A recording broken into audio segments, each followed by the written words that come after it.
नमस्कार, सुप्रभात, good morning दोस्तों। हमारे परिवार नोबल नेचर रेस में आपका एक बार फिर हार्दिक स्वागत और अभिनंदन अभिव्यक्त किया जाता है। दोस्तों, आज 23 जनवरी 2021 है और आज के दिन 23 जनवरी 1897 को हमारे नेताजी के नाम से स्वतंत्रता सेनानी, विख्यात स्वतंत्रता सेनानी सुभाष चंद्र बोस की जयंती है। दोस्तों, आज मैं इस जयंती के अवसर पर आपको इनके जीवन परिचय के बारे में कुछ बातें और कुछ इनका जो हमारी शिक्षा में क्या योगदान रहा उसके बारे में कुछ बताने जा रहा हूं। दोस्तों, अच्छा लगे तो लाइक, कमेंट और शेयर करना। दोस्तों, इनके द्वारा बोली गई एक महत्वपूर्ण कोटेशन है। दोस्तों, जिंदगी में अच्छे लोगों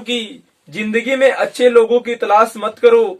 जिंदगी में अच्छे लोगों की तलाश मत करो, स्वयं अच्छे बन जाओ। स्वयं अच्छे बन जाओ। आपसे मिलकर शायद किसी की तलाश पूरी हो जाए। आपसे मिलकर शायद किसी की तलाश पूरी हो जाए। दोस्तों, जिंदगी में अच्छे लोगों की तलाश मत करो। दोस्तों, इन्होंने कहा था कि जिंदगी में अच्छे लोगों की तलाश की कोई जरूरत नहीं है, स्वयं अच्छे बन जाओ। क्योंकि काश कोई आपसे मिलकर ये सोचे कि मेरे मिलने से, आपके मिलने से उसकी तलाश पूरी हो गई। तो अंत में इनका जो ये डायलॉग था दोस्तों, बहुत अच्छा था कि जिंदगी में अच्छे लोगों की तलाश मत करो, स्वयं अच्छे बन जाओ। आपसे मिलकर शायद किसी को तलाश पूरी हो जाए, शायद किसी की तलाश पूरी हो जाए। दोस्तों, हमारे गर्म दल के नेता और हमारे महत्वपूर्ण स्वतंत्रता सेनानी सुभाष चंद्र बोस, जिनका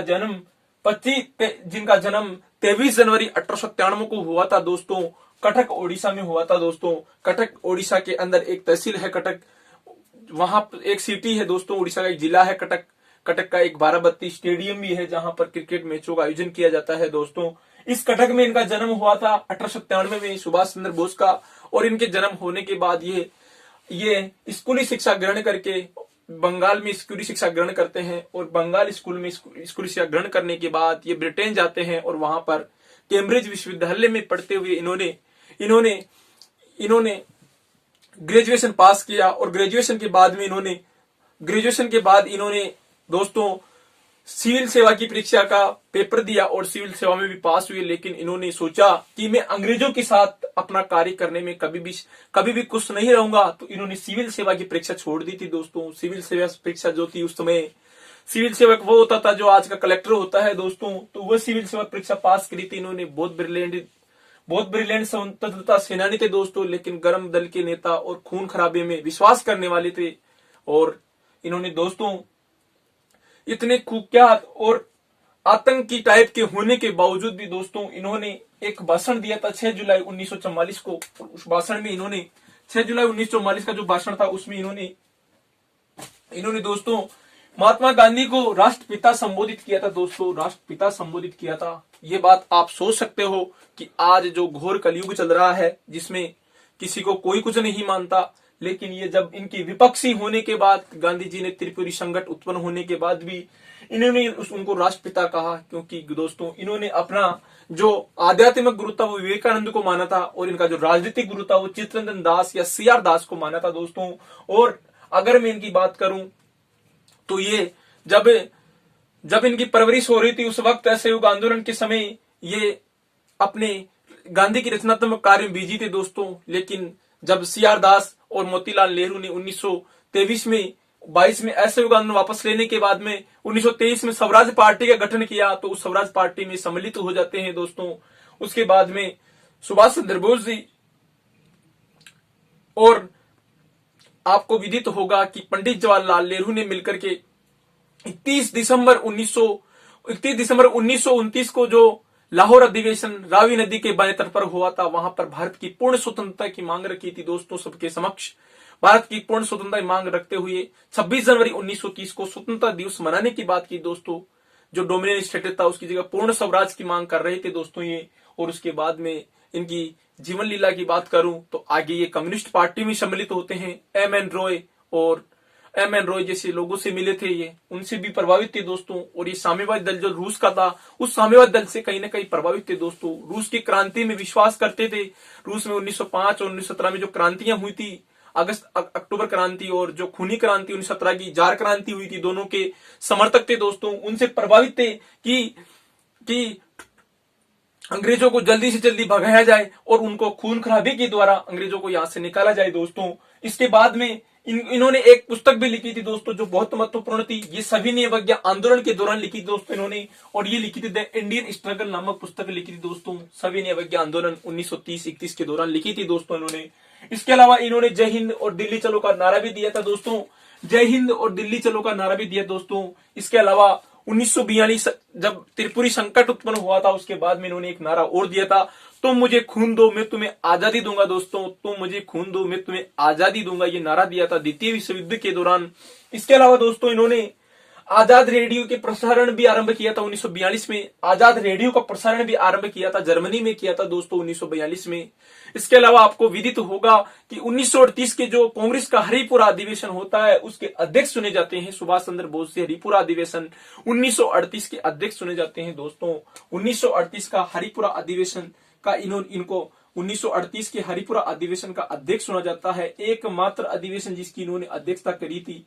इसके बाद में 1939 में फिर कांग्रेस का अधिवेशन होता है, और 1939 का जो कांग्रेस का अधिवेशन था उसमें त्रिपुरी में होता है दोस्तों। वो अधिवेशन त्रिपुरी में होता है, और इस अधिवेशन में फिर से इनको हमारी राष्ट्रीय कांग्रेस का अध्यक्ष चुना जाता है उस समय। लेकिन गांधी जी के समर्थक पट्टाभी सीतारमैया को इन्होंने हरा दिया। उस वक्त गांधी और इनके बीच में एक असमर्थता व्याप्त होती है, एक द्वंद्व पैदा होता है, और ये कांग्रेस को छोड़कर सभी पदों से इस्तीफा देते हैं और 1939 में भारत छोड़कर जापान चले जाते हैं दोस्तों। उस वक्त आपको पता होगा द्वितीय विश्व युद्ध के दौरान 1939 से 1945 के बीच में 1939 से 1945 के बीच में जो विश्व युद्ध हुआ था उसमें जापान अपने चरमोत्कर्ष पर था दोस्तों, अपने सर्वोच्च शिखर पर था। जापान दुनिया के ऊपर राज करने की सोच रहा था। उस वक्त जापान की सेना के साथ मिलते हैं और जापान के सहयोग से इन्होंने आपको विदित होगा कि 1945 में जापान के सहयोग से इन्होंने अंडमान निकोबार में एक समानांतर सरकार का गठन किया था दोस्तों।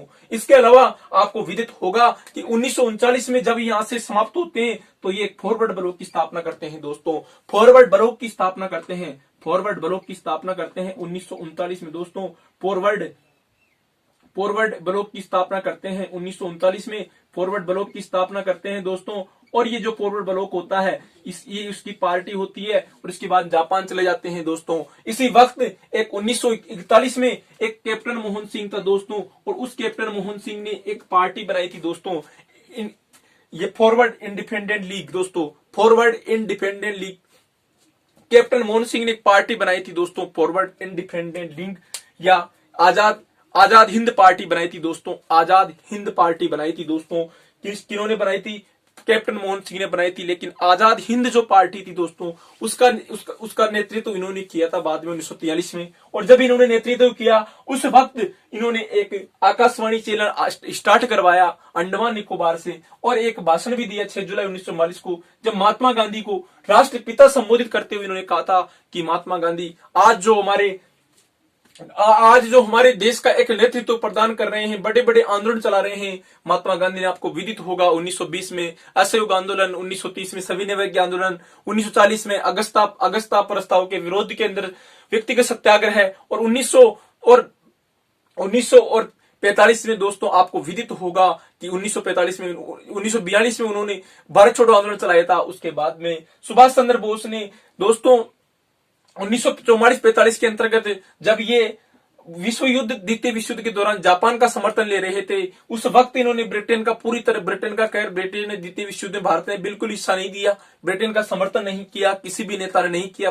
बाहरी रूप से, आंतरिक रूप से कुछ सेना के कुछ लोगों को तो अंग्रेजों ने भले ही उनमें मिला लिया, लेकिन प्रत्यक्ष रूप से भारत के किसी भी राजनीतिक नेता ने उस समय अंग्रेजों का समर्थन नहीं किया था द्वितीय विश्व युद्ध के दौरान। और उसी द्वितीय विश्व युद्ध के दौरान ये 1941 से 43 की अवधि के दौरान 1941 से 1944 के बीच में ये जापान का सहयोग प्राप्त करते हैं, और जापान के सहयोग से इन्होंने, आपको विदित होगा दोस्तों, अंडमान निकोबार द्वीप समूह में एक समानांतर सरकार का गठन करते हैं। और जो समानांतर सरकार का गठन करते हैं दोस्तों, समानांतर सरकार का गठन करते हैं दोस्तों। समानांतर सरकार का गठन करते हैं और समानांतर सरकार का गठन करने के बाद अंग्रेजों को यह विदित हुआ कि अब ये आजादी चाहेंगे। उस वक्त होता है दोस्तों एक बड़ी घटना होती है और वह घटना होती है 18 अगस्त 1945 को दोस्तों। 18 अगस्त 1945 की इस घटना के दौरान 18 अगस्त 1945 की इस घटना के दौरान दोस्तों आपको विदित होगा कि एक हवाई जहाज में एक हवाई जहाज के अंदर बैठ करके ये जाते हैं दोस्तों। एक हवाई जहाज में बैठकर रवाना होते हैं दोस्तों और उस रवाना होने के दौरान एक फार्मोसा द्वीप था दोस्तों।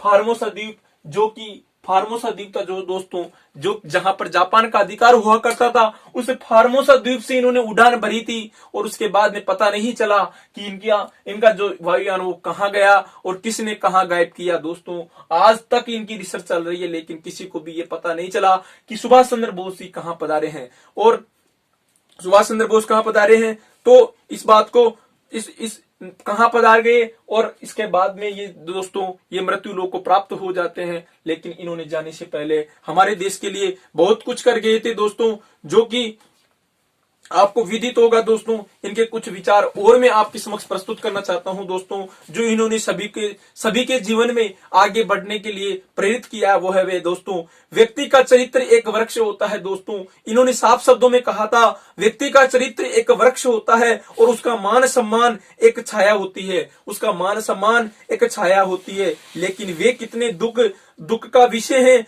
कि हम हमेशा छाया क्यों सोचते हैं, लेकिन असलियत तो वृक्ष ही होता है दोस्तों।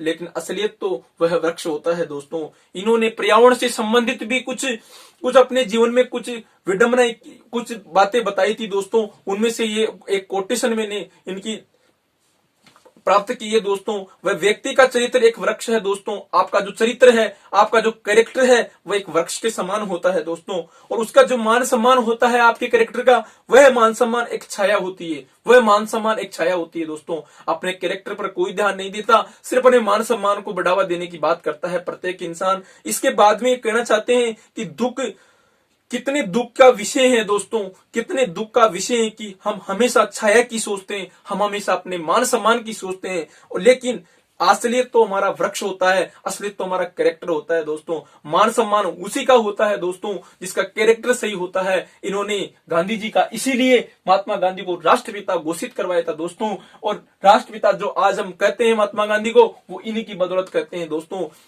ये बिल्कुल विरोधी थे, गांधी जो विचारधारा थी उसके अपोजिट थे, बिल्कुल कुछ भी नहीं समर्थन नहीं करते थे गांधी का। लेकिन इन्होंने इस जो कोटेशन इसके माध्यम से समझाया है कि हमेशा कैरेक्टर का मान सम्मान होता है दोस्तों। जीवन में ना कोई पद का होता, ना कोई संपत्ति का होता, ना कोई पैसे का होता दोस्तों, सिर्फ आपके कैरेक्टर का मान सम्मान होता है। इनकी इस कोटेशन का मतलब यह है दोस्तों, इनकी इस कोटेशन का मतलब यह है दोस्तों। और इसके बाद में अंत में मैं ये बताना चाहूंगा दोस्तों कि अभी इनके फॉरवर्ड जो ब्लॉग था, उसकी जो फॉरवर्ड ब्लॉग जो 1943 में प्राप्त हुआ था इनको, 1943 को 2019 में जो इनकी जो ईयर थे वो दोस्तों 150 ईयर पूरे हो गए थे। सॉरी दोस्तों, 2019 में इसने 20 और 70 वर्ष पूरे किए थे दोस्तों। और 70 वर्ष के उपलक्ष्य में यहाँ पर भारत के honourable prime minister Narendra Modi ji वहां पधारते हैं। और इनके जो 3 द्वीप थे यहाँ पर अंडमान निकोबार द्वीप समूह में, उनका नाम इनके नाम पर करते हैं दोस्तों। एक द्वीप था रोज द्वीप जो कि बोस आइलैंड नाम हो जाता है, एक था नील द्वीप जिसका नाम शहीद द्वीप हो जाता है, एक था हेवलॉक जिसका नाम स्वराज द्वीप कर दिया जाता है दोस्तों। इस पर हमारे पीएम मोदी ने स्पष्ट वहां जाते हैं, जो 70 साल पूरे करते हैं जो फॉरवर्ड ब्लॉक की स्थापना हुई थी उस उपलक्ष्य में इन्होंने 3 द्वीपों का नाम परिवर्तित किया है। पहला रोज द्वीप जिसका नाम बोस कर दिया है, सुभाष चंद्र बोस कर दिया है दोस्तों। नील द्वीप था, उसका नाम इन्होंने शहीद द्वीप कर दिया है। इसके अलावा हेवलॉक द्वीप था दोस्तों, उसका नाम स्वराज द्वीप कर दिया गया दोस्तों। अंग्रेजों ने जहां पर अपना वर्चस्व स्थापित किया वहां पर उनके नाम छोड़कर चले गए, लेकिन जो वर्तमान ऑनरेबल जो हमारी गवर्नमेंट है उसके द्वारा इनका नाम भारतीयों की स्वतंत्रता सेनानियों के नाम पर किया जा रहा है दोस्तों। ये एक बहुत अच्छी हमारी गवर्नमेंट की पॉलिसी है। जो कलकत्ता बंदरगाह था उसका नाम श्यामा प्रसाद मुखर्जी बंदरगाह कर दिया दोस्तों। जो कांडला बंदरगाह था उसका नाम इन्होंने परिवर्तित करके दीनदयाल उपाध्याय बंदरगाह कर दिया दोस्तों। इस प्रकार ये एक भारतीय स्वतंत्रता सेनानियों को एक श्रद्धांजलि अर्पित करने का एक अच्छा मौका होता है, जिसमें उनको उनका जो नाम होता है वो भारत के स्वतंत्रता सेनानियों के ऊपर रखा जाता है। इस प्रकार दोस्तों आज के वीडियो का अंत यही करना चाहूंगा कि जो सुभाष चंद्र बोस ने कहा था दोस्तों कि चरित्र, आपका चरित्र ही आपके जीवन में मान सम्मान का कारण बनता है दोस्तों। आप अगर वृक्ष लगाओगे तो आपको छाया अपने आप मिल जाएगी दोस्तों। अगर आप अपने कैरेक्टर ही सही बनाओगे तो आपके जीवन में मान सम्मान तो अपने आप आ जाएगा। अंत में इन्हीं शब्दों के साथ आज की वीडियो का अंत करता हूं दोस्तों, और इनका जो नारा था उससे आज की वीडियो का अंत करता हूं दोस्तों। जय हिंद, जय भारत, दिल्ली चलो नारा भी दिया था इन्होंने, तुम मुझे खून दो मैं तुम्हें आजादी दूंगा। इन नारों के साथ आज के वीडियो का अंत करता हूं। जय हिंद, जय भारत।